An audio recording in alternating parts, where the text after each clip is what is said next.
It's midday in Dakar, 1 o'clock in Abuja. Good afternoon and many thanks for staying tuned to West Africa Democracy Radio, broadcasting on 94.9 FM and around the world on wadr.org. Welcome to Newslink, and here are the top stories.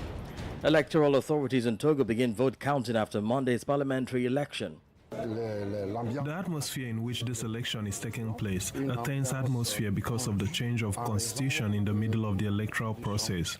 ECOWAS Chief Justices converge on Banjul for the Regional Judicial Council Conference. Côte d'Ivoire receives approval for 15 million euros in aid to boost the army's capacity to fight against terrorism. And lower chamber of the Liberian legislature passes $738 million national budget for 2024. So I think from this milestone that have been made by the national legislature, I feel that the decision is in the best interest of our country to actually elevate and advance the rescue agenda as we move forward. Please stay tuned for details of these stories and more. Here is a more edit with Newslink. Many thanks for joining us and a warm welcome to our listeners in the Gambia, Ghana, Liberia and Sierra Leone. But let's begin this afternoon in Togo as ballot counting in Monday's parliamentary election that may cement the family dynasty of President Faure Gnassingbé in power got underway late yesterday. The ruling Union for the Republic Party is widely expected to win a majority of the 113 seats being contested, as the party currently dominates parliament, having almost 65% of the seats. Francis Boniface has more details in this report.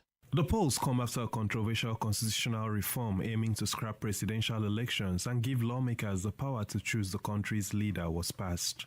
The opposition and religious leaders say the legislation is an effort by President Faure Gnassingbé in office since 2005 to prolong his rule. Recall lawmakers passed the legislation in March after their mandate expired, and it is close to being enacted.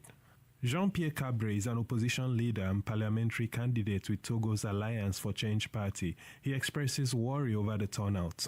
He says, The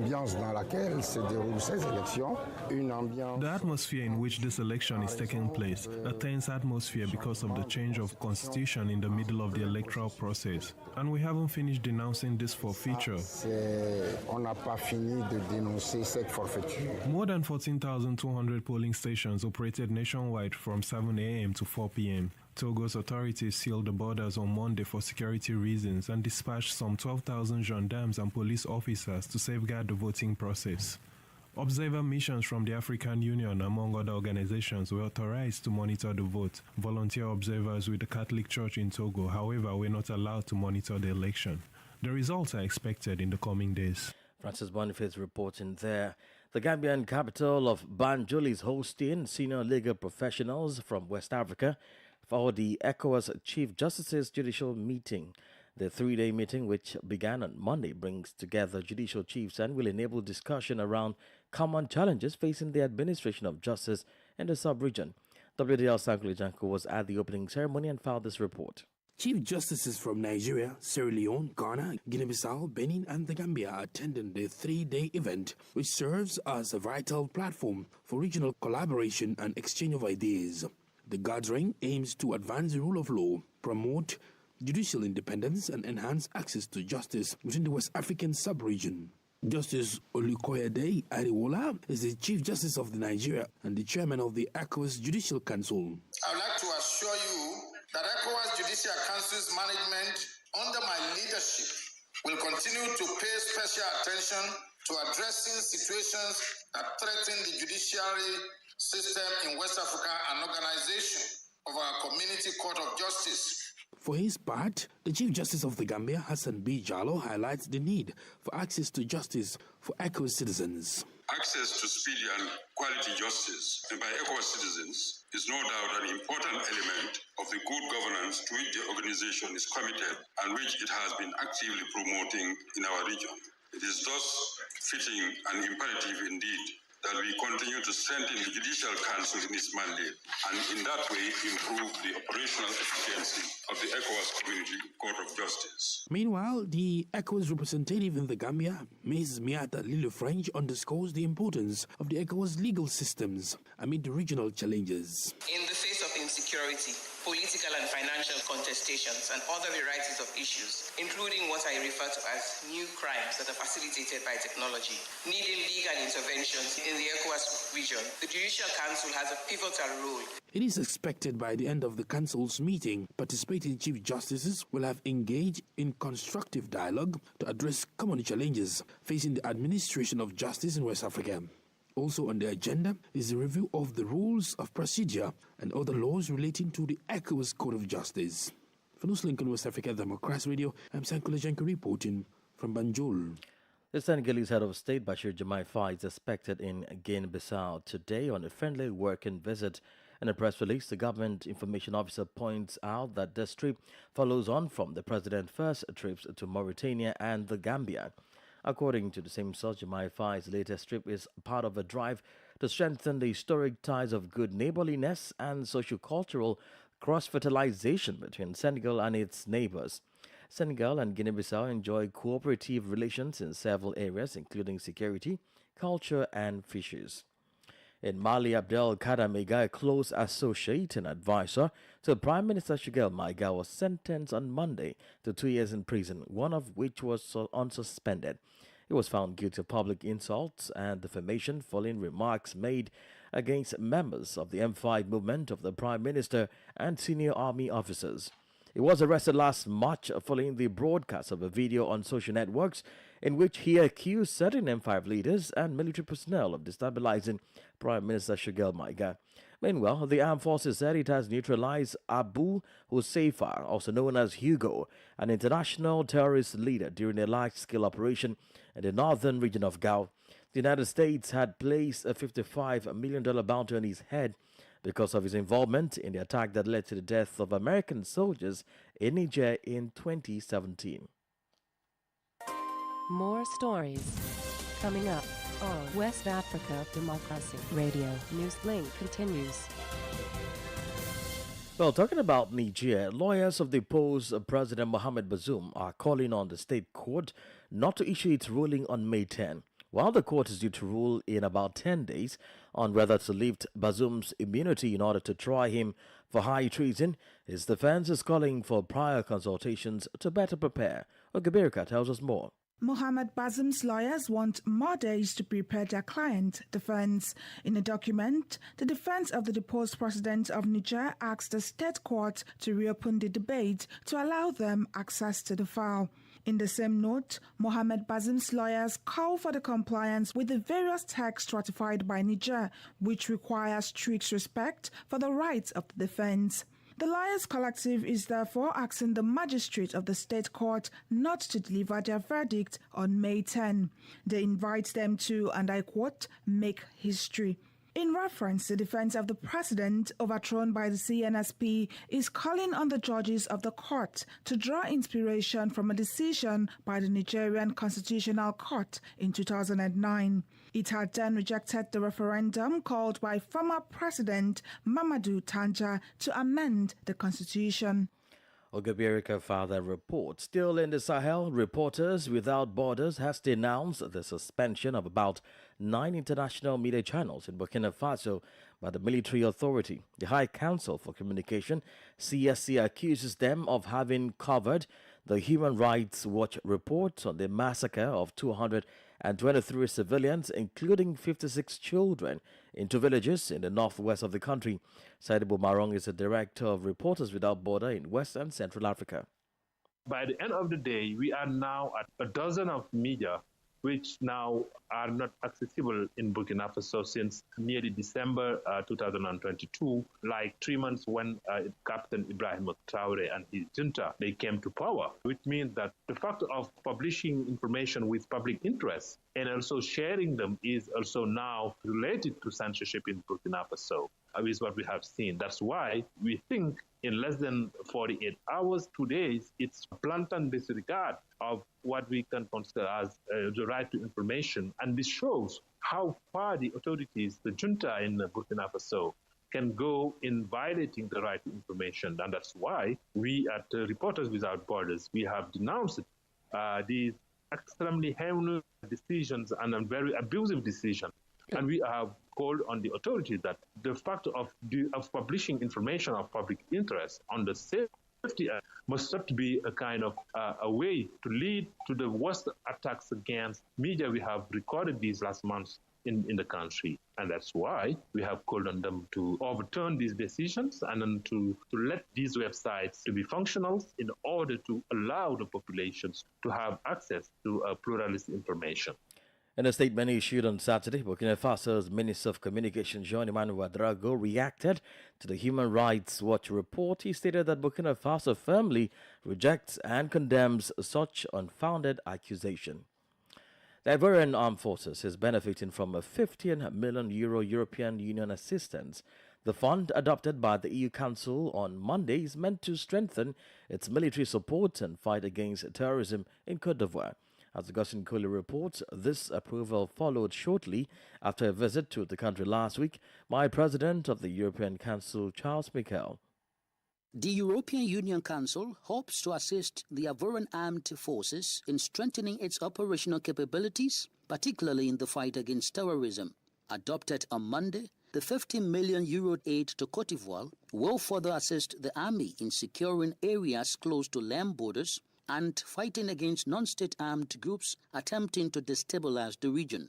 In the coming days, EU member states will approve additional funds to Abidjan for the acquisition of equipment to fight against terrorism, according to Charles Michel, President of the European Council.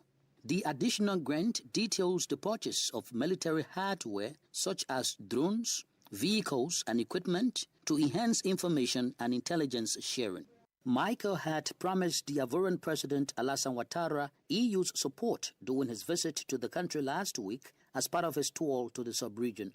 For several years, Côte d'Ivoire, which borders Burkina Faso and Mali, has been facing a persistent terrorism problem. The northern region of the cocoa-rich nation has recorded attacks in recent past, with the last incident reported in October 2021 against a gendarmerie post in Taini, a few kilometers from Burkina Faso. No group claimed responsibility for the attack. Augustine Coley reporting there. In a related development, heads of units of Interpol in Africa are meeting in Abuja, Nigeria's capital, to share knowledge and best practices for tackling cybercrime. Nigeria, Kenya, Morocco, and Mauritius are said to be top on the list of countries facing threats of cybercrime in Africa. From Abuja, Usman Umar reports. The meeting is the 10th of its kind for heads of units of Interpol in Africa. The focus is to strengthen operational capabilities and cooperation to fight against cybercrime. Africa remains one of the regions most targeted by cyber criminals, according to a 2023 report by Interpol. Craig Jones is the director of cybercrime at Interpol, while Garba Umar is the Vice President Africa at Interpol. What we see in Africa is a different use of a technology. So there's a lot more mobile platforms, so there's a lot more agility in Africa. And what we're seeing is the vulnerabilities, such as in the mobile phones, where people are using them for doing banking and payment and sharing those phones and SIM cards and swapping. That makes them more susceptible then to cybercrime attacks. The issue of terrorist financing, money laundering, and then even it will lead to the traces of active terrorist fighters, where they reside, where they hide their goods, and then those who commit crime against the financial institution. Cybercrime on the continent is estimated to cost about $4 billion annually, with Nigeria, Kenya, Morocco, and Mauritius most targeted. Ifeanyi Uchi is the director of the National Cybercrime Center. Fighting cybercrime is not something we can do alone, as a nation, because it's borderless crime. And because it's borderless crime, we need to interact with other African cybercrime heads. The two-day meeting will discuss joint operations, cooperation initiatives, training, capacity development, and preventive measures. For Newslink on West Africa Democracy Radio, Usman Umar reporting from Abuja. You're listening to Newslink on West Africa Democracy Radio, 94.9 FM Dakar, Senegal. Here is a reminder of our top stories. Electoral authorities in Togo begin vote counting after Monday's parliamentary election. ECOWAS Chief Justices converge on Banjul for the Regional Judicial Council Conference. Cote d'Ivoire receives approval for 15 million euros in aid to boost the army's capacity to fight against terrorism. And still ahead in the news, the lower chamber of the Liberian legislature passes $738 million national budget for 2024. We also have the guest interview segment, a press review, and sports news. Please stay with us. You are listening to West Africa Democracy Radio, broadcasting from Dakar, Senegal. Don't forget, we are streaming live on wadr.org, YouTube, and Facebook. In Liberia, members of the House of Representatives have passed the country's 2024 national budget up to the tune of $738 million. The initial draft budget submitted by the executive branch of the government was a little over $692 million, but witnessed an upward increment of around $46 million before its passage. From Monrovia, WDR's Darlington Popper reports.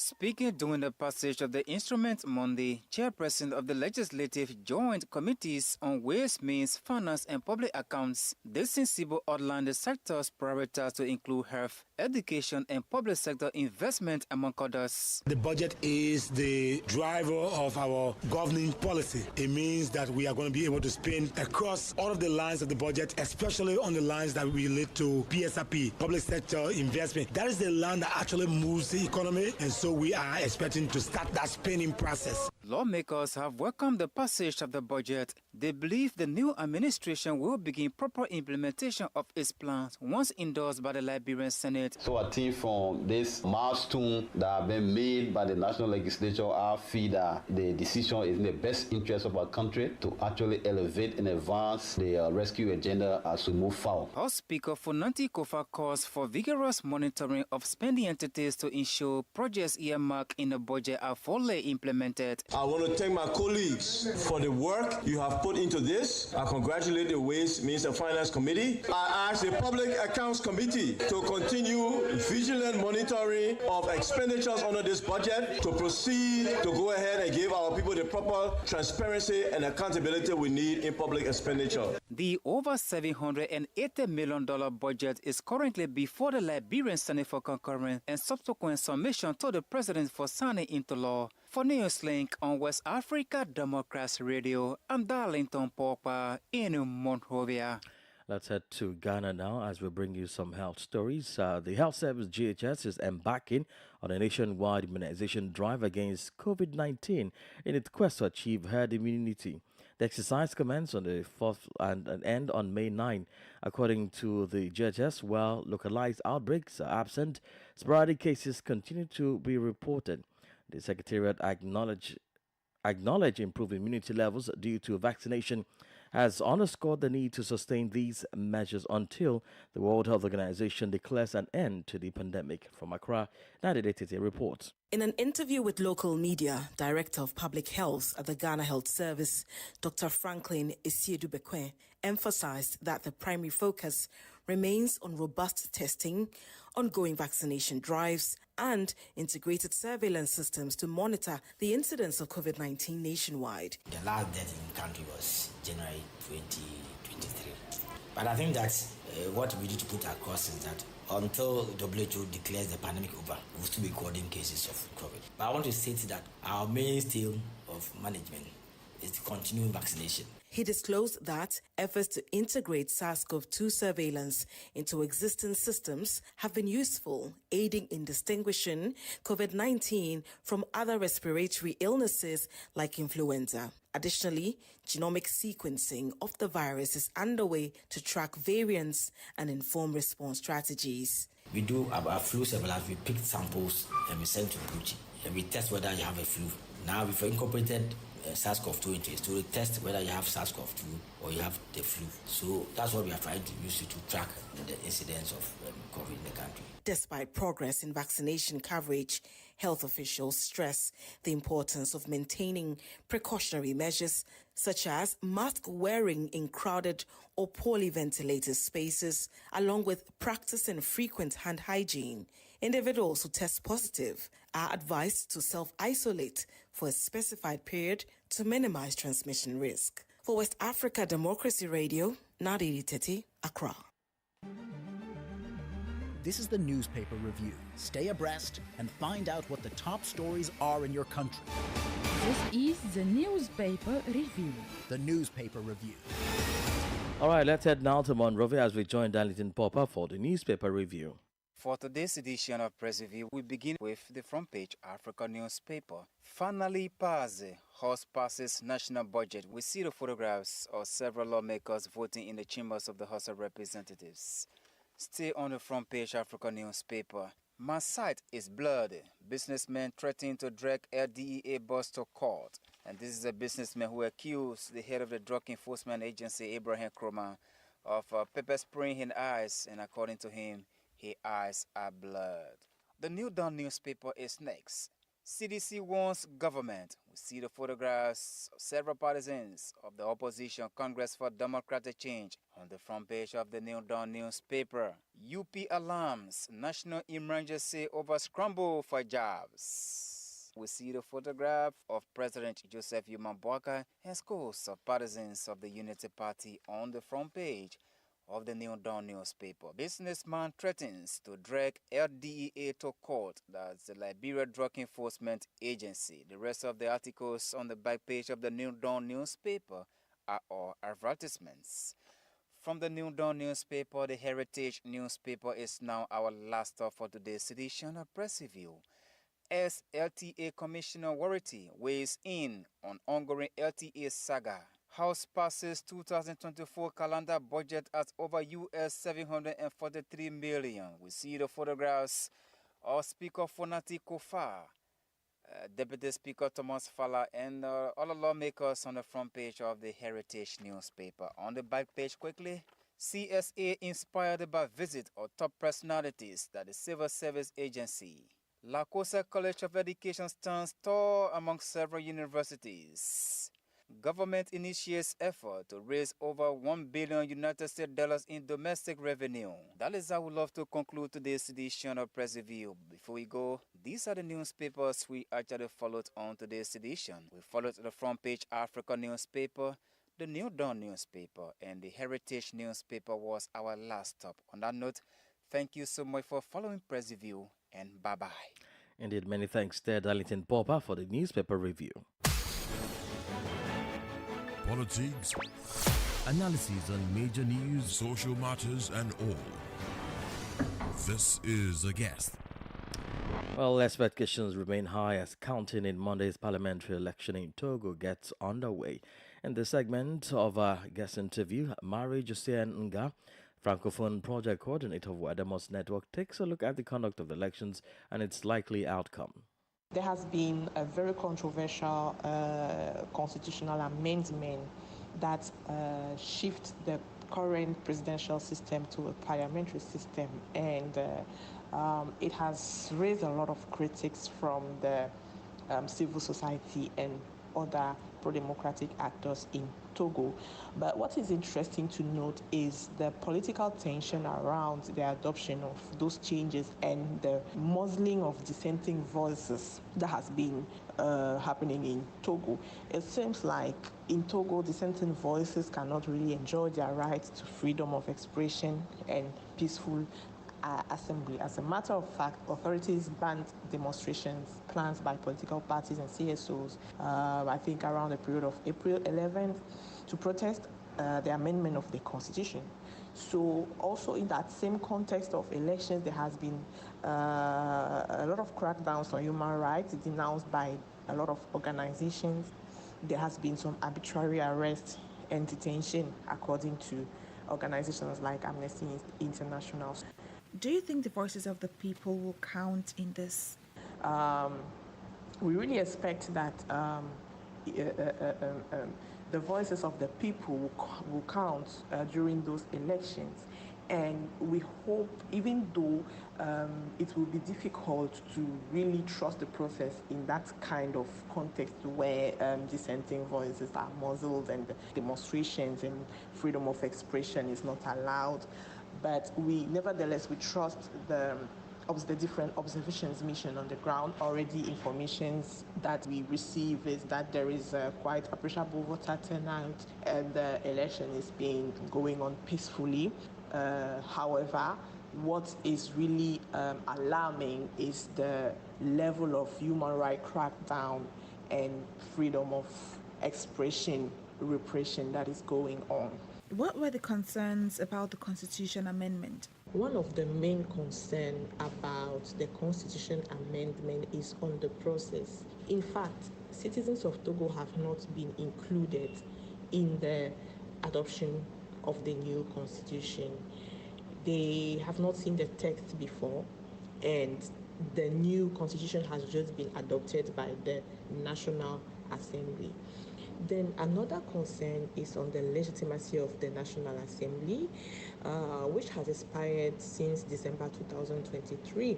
So such a critical change or constitutional revision cannot be done under an, in quote, illegitimate National Assembly. And then the third concern, it's about the introduction of a new president of Council of Ministers who is supposed to have a term of 6 years without limits. So it means that the new president of the Council of Ministers, who is actually the chief of the executive, will be running the country for a 6-year mandate unlimited. And how does this affect the democracy in Togo? Togo already had a 2-term limit in the constitution that was affecting the president, the role of the president. But right now, the president would just be a ceremonial figure. Meanwhile, the real chief of the executive will be the president of the Council of Ministers, and who is not subjected to term limit under the new constitution. So this constitutes a threat to democracy in Togo, as it is suspected that the incumbent president can shift from the president role to president of Council of Minister role and easily stay in power for a number of limited years. Mara Jusen Ga, Francophone Project Coordinator, Wadr Network, our guest there. All right, let's join Sangli Janko for sports news. Hello there, warm welcome and thank you for joining us. The Nigeria Football Federation, NFF, has appointed Finidi George as the new Super Eagles head coach. This comes following the recommendations of NFF's Technical and Development Committee to appoint the new head coach. The former Super Eagles forward served as assistant to Jose Pizarro before the Portuguese departure after the Africa Cup of Nations. George served as the interim manager of the Super Eagles before his appointment as the new and permanent head coach. The former Ajax winger won the 1992 and 1994 Africa Cup of Nations tournaments. George won 62 caps for Nigeria, including featuring at the 1994 and 1998 FIFA World Cup finals. The new Super Eagles head coach will be under intense scrutiny when Nigeria take on South Africa and Benin in the 2026 FIFA World Cup qualifying matches. And Liverpool reportedly expect Mohamed Salah to at least see out of the final year of his contract at Anfield. The Egyptian was involved in a public spat with Liverpool manager Jurgen Klopp on the touchline as he prepared to come in as a substitute in Saturday's draw at West Ham, according to media reports. However, despite the public spat, the Egyptian winger is expected to stay in Liverpool until July 2025 when his contract runs down. And that's it for sports. It's back to you. And that's it on this edition of Newslink from West Africa Democracy Radio, broadcasting from Dakar, Senegal. Thank you for listening, and many thanks to Christian Mukudi and Maudaju for the technical assistance. I am Imo Edet. Good afternoon. And many thanks to you for listening to Newslink via Hot 104.3 FM, Newmi FM 94.0, Hilltop Radio 104.7 FM, and Veritas Radio 102.9 in Banjul, the Gambia. We also appreciate our listeners in Liberia via Alternative Youth Radio 98.9 FM, Lofa County. Radio Kagama 94.5 FM, Nibe County, DCN Radio 91.3 FM, Riverside County, Wakat FM Radio, Banga, Liberia, Radio Gulf FM 91.3 Sierra Leone. For you listening via Radio Pad 95.1 Damango, Savannah region, and on Royals FM 104.7 Wenchi, Ghana, we say a big thank you. Remember, West Africa Democracy Radio is all about